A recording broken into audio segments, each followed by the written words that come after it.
चलिए आज के एजेंडे की दूसरी बड़ी खबर का रुख करेंगे। संसद के बजट सत्र का आज दूसरा चरण शुरू होने जा रहा है। 8 अप्रैल तक चलेगा बजट सत्र का दूसरा चरण। ये बड़ी और अहम जानकारी अब तक पहुंचा रहे हैं।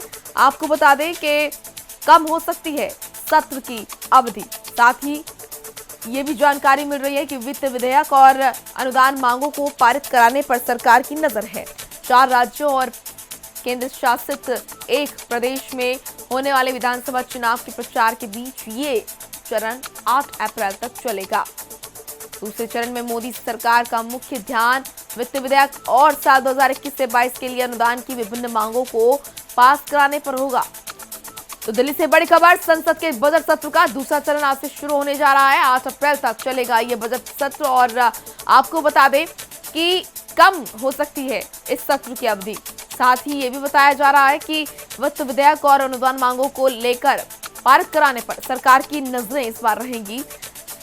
और साथ ही ये भी आपको बता दें कि जो सत्र है 8 अप्रैल तक चलेगा बजट सत्र का ये दूसरा चरण और इस सत्र की अवधि कम हो सकती है। वित्त विधेयक और अनुदान मांगों को पारित कराने पर सरकार की खास तौर पर नजरें रहेंगी। संसद के बजट सत्र का दूसरा चरण आज से शुरू होने जा रहा है। 8 अप्रैल तक चलेगा ये बजट सत्र का दूसरा चरण और इस बार सत्र की अवधि कम हो सकती है। साथ ही वित्त विधेयक और अनुदान मांगों को पारित कराने पर सरकार की नजरें बनी रहेंगी।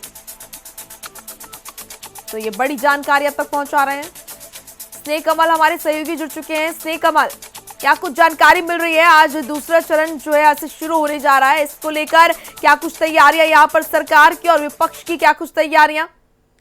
मोनिका, बजट सत्र का संसद का जो दूसरा चरण होगा आज सोमवार शुरू हो रहा है। इसमें हमें यह भी देखना होगा 4 राज्य और एक केंद्र शासित प्रदेश में जो विधानसभा के चुनाव हो रहे हैं उस बीच आज जो है ये बजट सत्र प्रारंभ होकर 8 अप्रैल तक चलेगा। इस चरण की अगर बात करें तो मोदी सरकार का मुख्य ध्यान वित्त विधेयक और साल 2021-22 के लिए अनुदान की जो विभिन्न मांग है उसे पास कराने पर जोर होगा। इसके अलावा सरकार के पास कई और विधेयक भी है जिसे इस सत्र में पास कराने की सूचीबद्ध किया गया। इसमें प्रमुख अगर विधेयकों के नाम अगर हम ले लें तो पेंशन निधि नियामक विकास प्राधिकरण संशोधन विधेयक, वित्त विधेयक, अवसंरचना विकास बैंक विधेयक, विद्युत संशोधन विधेयक, क्रिप्टो करेंसी व आधिकारिक डिजिटल करेंसी नियामक कानून शामिल हैं। बजट सत्र का जैसा कि सभी को हमें ज्ञात था, बजट सत्र का शुरुआत 29 जनवरी से हुआ था जो 13 फरवरी तक चला था। अब जबकि दूसरा जो चरण ये है प्रारंभ होगा उसमें जो है ये 1 महीने तक ये चरण चलेगा। जहां तक संसद भवन की बात करें तो वैक्सीनेशन को देखते हुए इस बार संसद भवन के अंदर भी जो है टीकाकरण का प्रावधान किया गया है। मंगलवार यानी कल से जो इस केंद्र में जो 60 वर्ष से अधिक के जो सांसद हैं उन्हें टीका दिया जाएगा। हमें याद रखना होगा कि राज्यसभा के 62% और लोकसभा के 36% जो सांसद हैं वो 60 साल के अधिक उम्र के हैं। तो उसको देखते हुए जो है कल से जो है संसद के बजट सत्र में जो टीकाकरण का भी आयोजन किया जा रहा है। और यह मैंने जैसा कि शुरू में कहा कि यह बजट सत्र का दूसरा चरण ऐसे समय आयोजित हो रहा है जब 5 राज्यों में विधानसभा के चुनाव प्रचार अपने चरम पर हैं। खासतौर बंगाल और असम से जुड़े हुए जो दोनों क्षेत्रों के सांसद होंगे जी बिल्कुल, तो कहीं ना कहीं काफी महत्वपूर्ण इस बार ये बजट सत्र रहने वाला है। और स्नेह कमल, ये भी खास बात नजर आ रही है कि इस बार जो सत्र की अवधि है वो कम हो जाएगी, तो आखिर इसके क्या कारण माने जा रहे हैं? जी, अवधि की अगर बात करें तो सबसे बड़ा कारण जो है कोरोना का संक्रमण है। जिस तरह से जो संसद का बजट सत्र का प्रथम चरण पालियों में चला था, सुबह राज्यसभा तो शाम के समय लोकसभा, या जिस समय लोकसभा चलती तो उस समय राज्यसभा स्थगित थी। जब राज्यसभा में कार्रवाई होती थी उस समय लोकसभा में कार्रवाई नहीं होती थी। तो संक्रमण को देखते हुए, सोशल डिस्टेंसिंग, तमाम जो कोरोना की गाइडलाइन प्रोटोकॉल को देखते हुए सदन में जो है लोगों की संख्या सीमित कर दी गई थी। इसलिए जो है सदन की कार्रवाई का जो समय है वो थोड़ा प्रभावित हुआ था।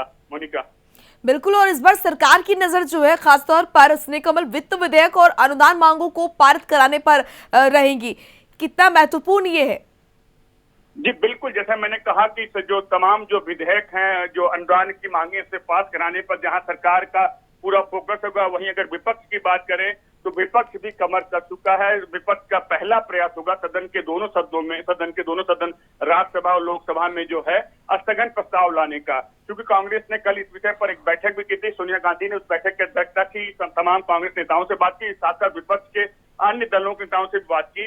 उन्होंने कहा कि हम जो है सदन में स्थगन प्रस्ताव लाएंगे। साथ साथ हमें यह भी ध्यान रखना होगा, जिस तरह सदन की बजट सत्र की शुरुआत हुई थी, विपक्ष के 20 दलों ने जो है राष्ट्रपति के अभिभाषण का विरोध किया था। तो तमाम चीजें ऐसी हैं जो अभी भी हम मान सकते हैं कि बजट सत्र का जो दूसरा चरण होगा वो भी हंगामा खेलेगा। विपक्ष का पहला प्रयास जो है वो विपक्ष ने साफ कर दिया है कि हम स्थगन प्रस्ताव लाएंगे। जिस तरह देश में महंगाई बढ़ रही है, डीजल पेट्रोल के दाम हर दिन जो है बढ़ रहे हैं, उसके खिलाफ हम सदन में पहले चर्चा चाहते हैं। सरकार पहले महंगाई पर चर्चा करे। बिल्कुल, स्नेह कमल, आसार पूरे नजर आ रहे हैं कि हंगामेदार यहाँ पर ये सत्र रहने वाला है, क्योंकि विपक्ष के पास तमाम मुद्दे हैं, चाहे वो किसानों का मुद्दा हो या फिर महंगाई का मुद्दा हो, जिसको लेकर वाकई जनता पर भी खासतौर पर असर देखने को मिल रहा है। और जिस तरीके से आपने बताया स्नेह कमल, ये वाला सत्र इसलिए भी खास और अहम हो जाता है क्योंकि 4 राज्यों और 1 केंद्र शासित प्रदेश में जो विधानसभा चुनाव होने जा रहे हैं, इस बीच ये दूसरा चरण जो है शुरू हो रहा है। जी बिल्कुल, जैसा कि मैंने कहा कि जो है जिन राज्यों में चुनाव है, खासकर अगर बंगाल की बात करें, तमिलनाडु की बात करें, केरल की बात करें, तो यहाँ पर जो सत्ता में जो है क्षेत्रीय दल जो है काबिज हैं। तमिलनाडु में जहां तक अगर मुख्य लड़ाई की बात करें, वहां की मुख्य लड़ाई जो है डीएमके और एआईडीएमके के बीच होती है। केरल की अगर बात करें, केरल में जो है लेफ्ट फ्रंट की सरकार है और वहां की लड़ाई भी लेफ्ट और यूडीएफ के बीच है। इसी तरह से जो है असम की लड़ाई है, वहां पे हालांकि मुख्य लड़ाई जो कांग्रेस और जो है भाजपा के बीच अगर कह लें, और उसी तरह से लड़ाई अगर बंगाल की देखें तो बंगाल में भी क्षेत्रीय दल टीएमसी की सरकार है, लड़ाई वहां भी जो भाजपा से है। तो इस बीच हमें देखना होगा जो क्षेत्रीय दल हैं, खासकर उन दलों के बड़े चेहरे जो है इस बार कार्रवाई में शायद उनके चेहरे न दिखें। और जहां तक अगर भारतीय जनता पार्टी की बात करें तो उनके भी तमाम बड़े चेहरे जो है बंगाल, असम, तमिलनाडु के चुनाव प्रचार में हैं। तो हमें इस बार जो है ये कार्रवाई जो होगी उसमें कुछ कई बड़े चेहरे देखने को शायद न मिलेंगे। बिल्कुल, शुक्रिया आपका स्नेह कमल, तमाम महत्वपूर्ण जानकारी देने के लिए। आज के एजेंडे की ये दूसरी बड़ी खबर, जहां पर बजट सत्र का दूसरा चरण आज से शुरू होने जा रहा है और इसको लेकर सत्ता पक्ष और विपक्ष की अपनी अपनी तैयारियां पूरी हैं और आसार हैं कि ये सत्र हंगामेदार रहने वाला है।